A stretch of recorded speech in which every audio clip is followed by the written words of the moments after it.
So hello guys, কেমন আছো তোমরা? ভিডিও ক্লিপ দেখে তোমরা বুঝতে পেরেছো আগামী পর্বে কি কি হতে চলেছে। বেশি না বকে সকালে ব্রেকফাস্টটা করে নিই, গরিমানা মতে একটু চা বিস্কুট খেয়ে নিলাম। চা বিস্কুট খেয়ে নিয়ে সাইকেলটা বের করে এক জায়গায় যাবো, একজনকে আনতে যাবো। তারপরে চলে গেলাম সেই দাদার বাড়ির। দাদাটা আসছে, দাদার নাম হচ্ছে সুলেমানকে নিয়ে বেরিয়ে গেলাম আমরা আমাদের সুলেমানদের বাড়ি।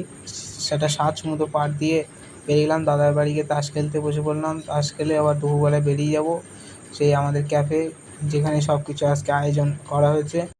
ক্যাফে এসে আমরা সেই 3 পাঠা বসে আবার তাস খেলতে বসে গেলাম। সারাদিন আমাদের ডেলি রুটিন। ক্যাফে এসে ওখান থেকে আমরা এক সাইডে আসলাম, রোডের সাইডে সবাই ছিল। দাদা আজকে একটা অর্ডার নিয়ে এসেছিলো, যেটা তোমার ভিডিও প্রথমে ক্লিপ দেখে বুঝতে পেরেছিলে। তারপর সাইডে সব দাদার বলছিল যে আস্তে আস্তে খুলতে বলছিল। না দাদা তো তাড়াহুড়ো, সবাই দেখবে ওটা জিনিসটা কী আছে। তারপরে ওই দাদা হাতে দিয়ে দাদা সব কিছু সেট করে নিল। তোমরা দেখেই বুঝতে পেরেছো ওটা কি হুক্কা ছিল। আর আমাদের এই দাদা আনন্দই, হুক্কা কেনা আনন্দই একটু গাড়িতে হুইলি মারবে। দেখো তো হুইলিটা মারছে, দেখো কি ও ফাটাফাটি। সেট টেট করার পর সবাই রাতে একসাথে বসে সবাই মিলে একসাথে টানছিলাম। কিন্তু না সেটা ভাবে না যেন আমি টানছিলাম, না, আমি একদমই গালে নিইনি ওটা। ওখান থেকে বেরিয়ে পড়লাম বাড়ির উদ্দেশ্যে যাওয়ার জন্য। আমার ভিডিওটা ভালো লাগলে সাবস্ক্রাইবও করবে না, লাইকও করবে না, কিচ্ছু লাগবে না। Bye, see you, good night.